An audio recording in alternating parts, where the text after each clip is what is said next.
सभी toy academy channel देखने वाले विद्यार्थियों को मेरा प्यार भरा नमस्कार। कैसे हो दोस्तों?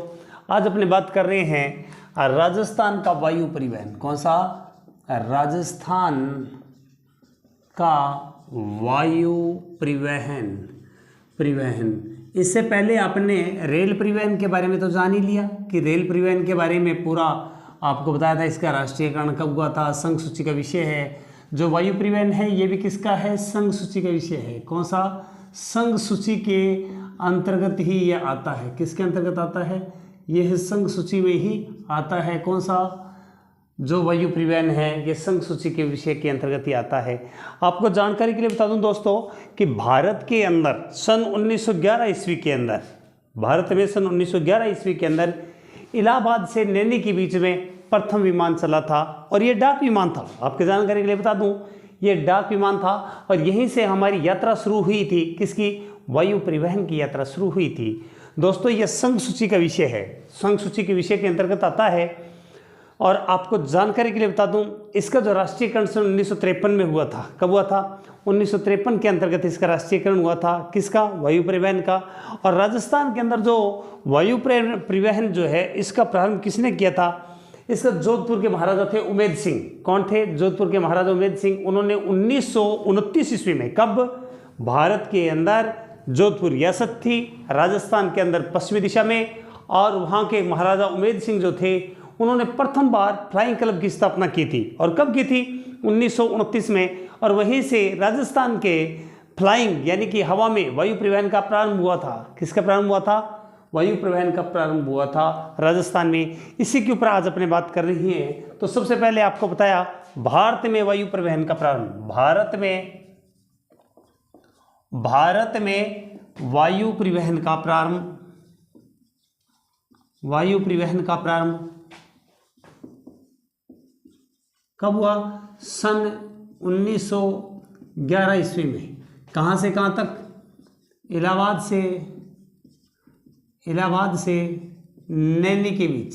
किसके बीच में? इलाहाबाद से नैनी के बीच में भारत में वायु परिवहन का प्रारंभ हुआ था। ये क्या था? डाक परिवहन था। कौन सा था? ये डाक परिवहन था। डाक परिवहन विमान था।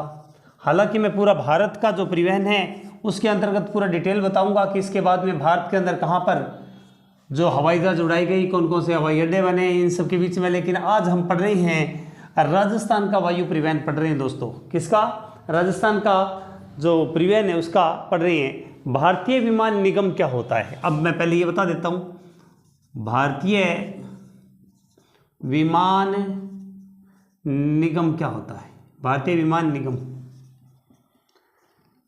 दोस्तों इसका काम ये होता है देश के अंदर, देश के आंतरिक भागों में और पड़ोसी जो विकासशील देश है, जैसे हैं अपने श्रीलंका है, अफगानिस्तान है, भूटान है, इन देशों के लिए विमान सेवा की व्यवस्था करना इसका काम क्या है? भारत के आंतरिक और पड़ोसी, कौन से? पड़ोसी देशों के लिए। किसके लिए? पड़ोसी देशों के लिए विमान की व्यवस्था करना। किसकी व्यवस्था करना? विमान की व्यवस्था करना। ये काम रहता है किसका? भारतीय विमान निगम का काम रहता है। ये किसका रहता है? भारतीय विमान निगम का काम क्या रहता है? आंतरिक और पड़ोसी देशों के लिए विमान की व्यवस्था करना।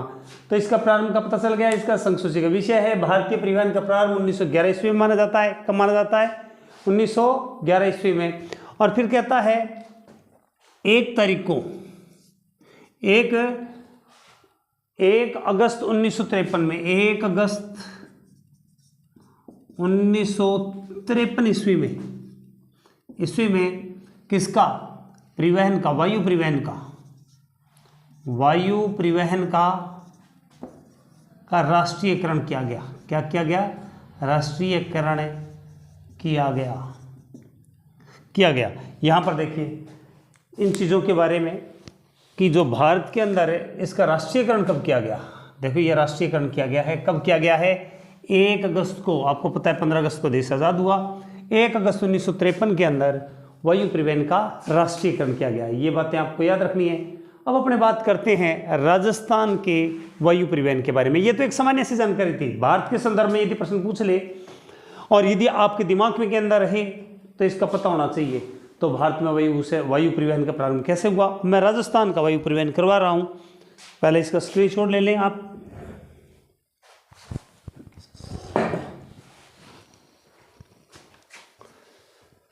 हाँ जी, अब बात करते हैं राजस्थान के बारे में।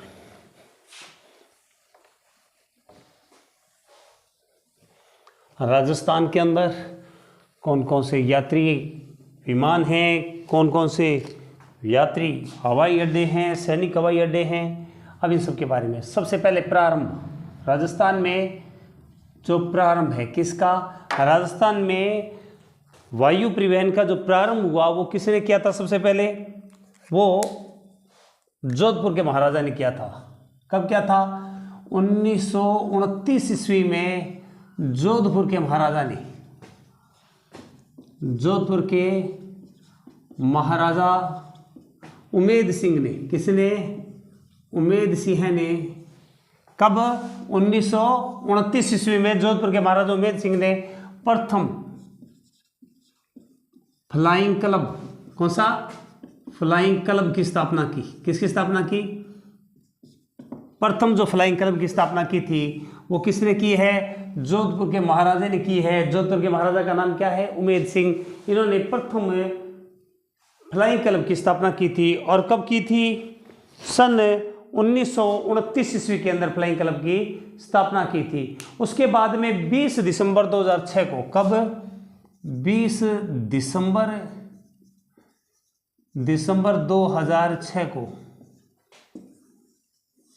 2006 को नागर विमानपत्तन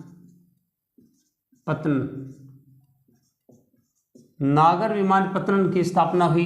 किसकी स्थापना हुई थी? नागर विमानपत्तन की स्थापना की गई थी 2006 के अंदर, राजस्थान के अंदर की गई थी। किसकी? नागर विमानपत्तन निगम की स्थापना की गई थी। किसकी? निगम की स्थापना की गई थी 20 दिसंबर 2006 को। काम क्या होता है? सुरक्षा के मापदंड, जो आंतरिक भागों में सुरक्षा के जितने भी मापदंड है, कौन से? सुरक्षा के जो मापदंड है, कौन से? सुरक्षा के मापदंड निर्धारित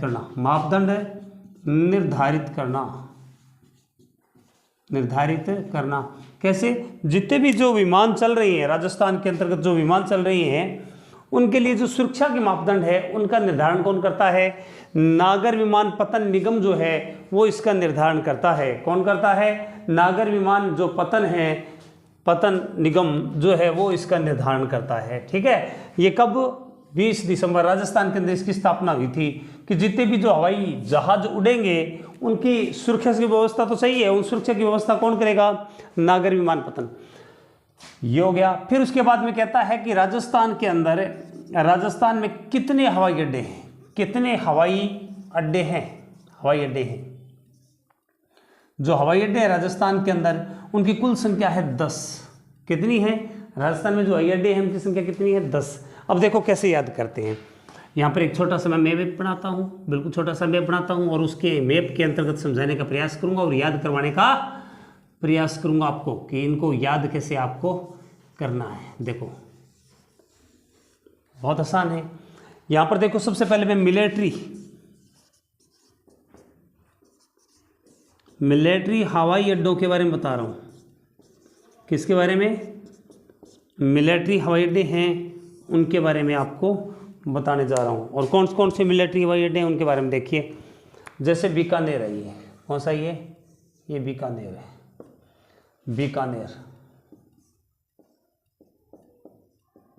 बीकानेर में कौन सा है? नाल हवाई अड्डा। कौन सा है? नाल। बीकानेर में कौन सा है? नाल हवाई अड्डा। तो कैसे याद रखोगे? साढ़े नाल रहोगे ता बेच देवांगे, साढ़े नाल रहोगे ता बेच देवांगे। ये बीकानेर के अंदर है। उसके बाद में यहाँ पर ऊपर देखोगे आप, गंगानगर जिला है। गंगानगर जिले के अंदर यहाँ पर है सूरतगढ़ हवाई अड्डा। कौन सा है? सूरतगढ़ हवाई अड्डा। सूरतगढ़ एयरपोर्ट है मिलिट्री का ये भी। तो कैसे याद रखोगे? गंगानगर जिले में सूरतगढ़ है। ये कहाँ पर है? गंगानगर जिले में। और यहाँ पर यदि आप आओगे, जैसलमेर के अंदर आओगे आप इस स्थान के ऊपर, तो जैसलमेर एयरपोर्ट है। कौन सा है? जैसलमेर एयरपोर्ट है। एक एयरपोर्ट कहाँ पर है, यहाँ पर है, बाड़मेर में है। कौन सा है, बाड़मेर में भी मिलिट्री एयरपोर्ट है। कौन सा है, मिलिट्री एयरपोर्ट, मिलिट्री एयरपोर्ट। अब आपको ये बताना है कि जो बाड़मेर के अंदर मिलिट्री एयरपोर्ट है उसका नाम क्या है। आप लोगों को मैं ये प्रश्न देता हूँ कि यहाँ पर जैसे मैंने अभी आपको बात बताया कि बीकानेर में नाल है तो साढ़े नाल रहूँगे तो बेच देवांगे। सूरतगढ़ एयरपोर्ट कहाँ पर है, गंगानगर जिले में है। कहाँ पर है, श्री गंगानगर, गंगानगर के अंदर है, ठीक है। और जैसलमेर, जो जैसलमेर के अंदर जो मिलिट्री का एयरपोर्ट है वो क्या नाम है, जैसलमेर एयरपोर्ट। आपको बता दूं बीकानेर वाला और ये सूरतगढ़ है ये भूमिगत हवाई अड्डे हैं। बाड़मेर के अंदर जो एयरपोर्ट है उसका नाम क्या है, एक आपने बताना है ना। दूसरी बात, जिनको ढूंढना है जरूर, वैसे तो मैं बता ही रहा हूँ कि कौन सा है। यहाँ पर है उत्तरलाई। कौन सा है, उत्तरलाई में, लेकिन आपने ढूंढना है इसको। मेरी बात का जो सही उत्तर देगा उसको मैं बाड़े में बंद नहीं करूँगा, मेरी बात का सही उत्तर देगा उसको बाड़े में बंद नहीं करूँगा। उसके बाद में यहाँ पर देखो फलोदी जो तहसील है, यहाँ पर जोधपुर के अंदर फलोदी तहसील है। कौन सा है, फलोदी, फलोदी, इसको बोलते हैं फलोदी एयरपोर्ट। और यहाँ पर जो हवाई अड्डा है उसका नाम क्या है, रातानाडा। कौन सा है, रातानाडा। ये यात्री विमान के भी काम आता है, यात्री विमान भी है, लेकिन ये सामरिक महत्व का होने के कारण ये मिलिट्री के दिन रहता है। किसके दिन रहता है, मिलिट्री के दिन। ये सामरिक महत्व का होने के कारण, तो कैसे याद रखोगे, यहाँ पर जोधपुर में है। ये कहाँ पर है, जोधपुर में। जोधे आदमी सारे काम रात को करते हैं, जोधे आदमी सारे काम रात को करते हैं। तो रातानाडा जो एयरपोर्ट है वो कहाँ पर है, जोधपुर के अंदर है। अब उसके बाद में देखिए दोस्तों, इस साइड के अंदर यदि आप जाओगे, यहाँ पर ये फलोदी में हटा देता हूँ, रातानाडा का आपको पता चल गया है। ऐसे करके ऊपर से यहाँ पर ये बना देता हूँ। अब यहाँ पर देखिए आप, जयपुर के अंदर एक एयरपोर्ट है सांगानेर। कौन सा है, सांगानेर। यह है अंतर्राष्ट्रीय, यहाँ पर यह है अंतर्राष्ट्रीय हवाई अड्डा है, अंतर्राष्ट्रीय। कौन सा है, अंतर्राष्ट्रीय हवाई अड्डा है ये भारत का 14वां हवाई अड्डा है। क्या है, भारत का 14वां अंतर्राष्ट्रीय हवाई अड्डा है। ये कौन सा है, ये 2005 को बना था। कब बना था, 2005 को बना था, 9 दिसंबर को। कब बना था, 9 दिसंबर के दिन बना था, 9 दिसंबर 2005 को। कब बना था, 9 दिसंबर 2005 को यह अंतर्राष्ट्रीय हवाई अड्डा बना था। कब बना था, 9 दिसंबर को। और यहाँ से दुबई के लिए फ्लाइट जाती है। कहाँ के लिए जाती है, दुबई के लिए। एक बार इसका स्क्रीनशॉट ले लें, फिर मैं, क्योंकि नहीं तो कचरा हो जाएगा। उसके बाद में दोबारा से जो बाकी बचे हुए हवाई अड्डे हैं उनके बारे में बताता हूँ।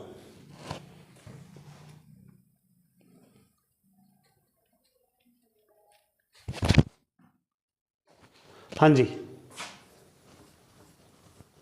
अब आपसे पूछ ले कि 2017 के अंदर VIKG, कौन सा, VIKG हवाई अड्डा कहाँ पर है, तो कहाँ पर है VIKG, किशनगढ़ अजमेर के अंदर है। कहाँ पर है, किशनगढ़ अजमेर में VIKG हवाई अड्डा है। कौन सा है, VIKG हवाई अड्डा है। कहाँ पर है ये VIKG, पूछ ले आपको। दूसरा VIKG हवाई अड्डा, VIKG हवाई अड्डा कहाँ पर है भाई, किशनगढ़ के अंदर है। कहाँ पर है, किशनगढ़ में। और किशनगढ़ कहाँ है जी, अजमेर में है। कहाँ पर है किशनगढ़, VIKG हवाई अड्डा कहाँ पर मौजूद है, अजमेर के अंदर स्थित है। और ये कब बना था, ये 2017 में बना था। कब बना था, आपको बता दूं 2017 के आसपास कोटा हवाई अड्डा भी बना था। कौन सा बना था, तो इससे पहले जयपुर वाला बता दिया, उसके बाद में किशनगढ़ वाला बता दिया। अब तीसरा बताने जा रहा हूं, महाराणा प्रताप, महाराणा प्रताप हवाई अड्डा, हवाई अड्डा। ये कहाँ पर है भाइयों, ये डबोक के अंदर है। कहाँ पर है, ये डबोक के अंदर। और डबोक कहाँ पर है, उदयपुर में है। कहाँ पर है, उदयपुर के अंदर। तो कैसे याद रखोगे, सूर्य उदय होते ही आज मेरे को महाराणा प्रताप जी का दर्शन हुए। किसमें, फोटो के अंदर किसके दर्शन हुए, महाराणा प्रताप जी के दर्शन हुए थे। और मैं जब एक डब्बा पानी पी रहा था तो सामने फोटो लगी हुई थी महाराणा प्रताप जी का। उसके बाद में कौन सा है, कोटा एयरपोर्ट। कौन सा है, कोटा एयरपोर्ट। कौन सा है? कोटा एयरपोर्ट। ये कहाँ पर है? कोटा में है जी। कहाँ पर है? कोटा एयरपोर्ट कहाँ पर है? कोटा के अंदर है। तो ये आपको याद रहेगी। उसके बाद में 20 हवाई पट्टियाँ भी है। क्या है? 20 हवाई पट्टियाँ, हवाई पट्टियाँ हैं। लेकिन उनमें से 2 हवाई पट्टी जो निजी स्तर की है, दो क्या है? निजी क्षेत्र की है। एक तो राजसमंद जिले में है। कौन सी है? राजसमंद में है। और दूसरी कहाँ पर है? झुंझुनू जिले में है। झुंझुनू में और राजसमंद में है। ये दोनों प्राइवेट हैं। क्या चीज़ है ये निजी स्तर की है। कौन से स्तर की है? निजी स्तर की हवाई पट्टियाँ हैं। ठीक है। आप लोगों को ये बताना है कि राजसमंद के अंदर किस स्थान के ऊपर यह हवाई पट्टी है और झुंझुनू में कहाँ पर है। दोनों हवाई पट्टियों का नाम कमेंट बॉक्स के अंदर आपने नाम बताने हैं। दोनों हवाई पट्टियों के नाम जो निजी स्तर की है और बहुत बढ़िया है। आपको बता दूं, जो झुंझुनू के अंदर थोड़ा हिंट दे दूं, शिक्षा की नगरी है वो। एक तरह से शिक्षा के क्षेत्र में बिरला की बहुत बड़ा स्कूल है वहाँ पर। और दूसरा जो राजसमंद का जो स्थान है जहाँ पर ये हवाई पट्टी बनी हुई है, वो भी किसी न किसी कारण के लिए ख्याति है। आप उन दोनों को ढूंढ के बताओगे। यहाँ पर बता दूं, कोटा एयरपोर्ट कोटा के अंदर है। महाराणा प्रताप हवाई अड्डा डबोक उदयपुर के अंदर है। VIKG कौन सा है? VIKG हवाई अड्डा है। ये कहाँ पर है? किशनगढ़ के अंदर है। कहाँ पर है? किशनगढ़ के अंदर है। 2017 में हवाई अड्डा बना था। इससे पहले जो सांगानेर के अंदर जो एयरपोर्ट है वो 14वें नंबर का, भारत का 14वां अंतर्राष्ट्रीय हवाई अड्डा है। कौन सा है? 14वां अंतर्राष्ट्रीय हवाई अड्डा है। इसके अलावा 2 ग्रीनफील्ड हवाई अड्डे भी हैं। क्या है? 2 ग्रीनफील्ड हवाई अड्डे भी हैं जहाँ से कार्गो का काम होता है। किसका? यानी कि सामान जो ढोया जाता है वहाँ पर। अलवर जिले के अंदर है। कहाँ पर है?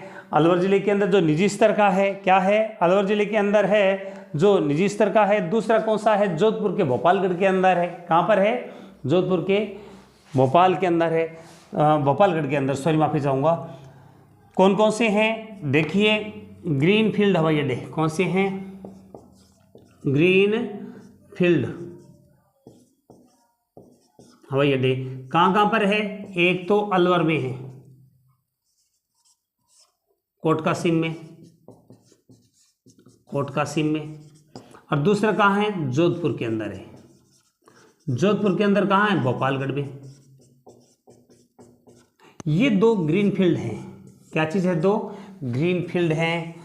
2 यहाँ पर कार्गो एयरलाइंस चलती है। कार्गो यानी कि वजन जो ढोया जाता है, ग्रीनफील्ड एयरपोर्ट है। क्या चीज़ है? ग्रीनफील्ड हवाई अड्डे हैं दोनों। एक तो कोटकासी में बताया, दूसरा कौन सा है? भोपालगढ़ के अंदर, जो जोधपुर के अंदर है। उसके बाद के अंदर ये हवाई अड्डे बताए। उसके बाद के अंदर आपको ये बताया कि जो वायु परिवहन है वो संघ सूची का विषय है। किसका विषय है? संघ सूची का विषय है। 1 अगस्त सन 1953 ईस्वी के अंदर इसका राष्ट्रीयकरण हो गया। उसके बाद के अंदर राजस्थान है वो वायु परिवहन की दृष्टि से भारत में कौन सा स्थान रखता है, ये भी आपने कमेंट बॉक्स के अंदर बताना है। क्या बताना है आपने? कमेंट बॉक्स में बताना है। उसके बाद के अंदर जयपुर से जो हवाई जहाज जाती है वो कहाँ पर? जयपुर में जो हवाई जहाज, मैंने पहली वाली जो इससे पहले लिख दिया था कि जो सांगानेर एयरपोर्ट है, कौन सा है? सांगानेर एयरपोर्ट। वहाँ से जहाज़ कहाँ जाती है? सांगानेर से। यहाँ से दुबई जाती है। कहाँ पर जाती है? और ये कौन से नंबर का हवाई अड्डा है? 14वें नंबर का अंतर्राष्ट्रीय हवाई अड्डा है। कौन सा है? 14वें नंबर का।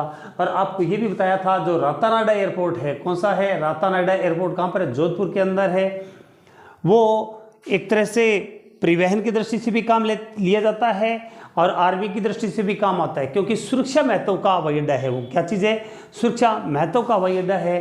तो ये चीज़ें आपके समझ में आई होगी। इससे पहले भी आपको एक चीज़ बताई थी जो भविष्य में आ सकती है। कौन सा? नागर विमान निगम। कौन सा है? नागर विमान निगम। ये मेरे हिसाब से आना चाहिए कि नागर विमान निगम क्या है? विमान निगम। दोबारा से बता रहा हूँ, ये आ सकता है भी। घरेलू जो उड़ान उड़ती है उनकी सुरक्षा व्यवस्था का जो काम संभालता है वो कौन संभालता है? नागर विमान निगम ही संभालता है। कौन संभालता है? नागर विमान निगम की। इसकी स्थापना कब हुई थी? राजस्थान के अंदर हुई थी। कब हुई थी इसकी स्थापना? कब हुई थी नागर विमान की जो स्थापना हुई थी वो किस सन में हुई थी? वो भी आपको बताया है। कब हुई थी? 20 दिसंबर 2006 के अंदर स्थापना हुई थी। कब हुई थी? 20 दिसंबर 2006 के अंदर इसकी स्थापना हुई थी। तो इसके साथ ही राजस्थान के वायु परिवहन जो है एक बिल्कुल छोटा सा टॉपिक है वो आपको समझाया और बताया। उम्मीद करता हूँ आपके समझ में आया होगा। जो नेक्स्ट वीडियो होगा वो थोड़ा सा लंबा होगा, क्योंकि जो हमारा सड़क परिवहन है वो लंबा चौड़ा है। सड़क परिवहन है वो थोड़ा सा लंबा चौड़ा है, उसके बारे में हम डिटेल से विस्तृत तौर से बताएंगे। लेकिन आपको बता दूं, यदि वायु परिवहन से प्रश्न पूछा जाएगा तो आपसे यहीं से ही पूछा जाएगा, इससे बाहर प्रश्न नहीं पूछेगा। और आपको आसानी से, यदि प्रश्न आएगा, चांस कम रहते हैं क्योंकि सड़क परिवहन से प्रश्न आने की संभावना रहती है। मेरे को जो लग रहा है नागर विमान निगम है, यहाँ से प्रश्न पढ़ना चाहिए। ठीक, तो आपको समझ में आया होगा। आपका दिन शुभ रहे। बहुत बहुत धन्यवाद।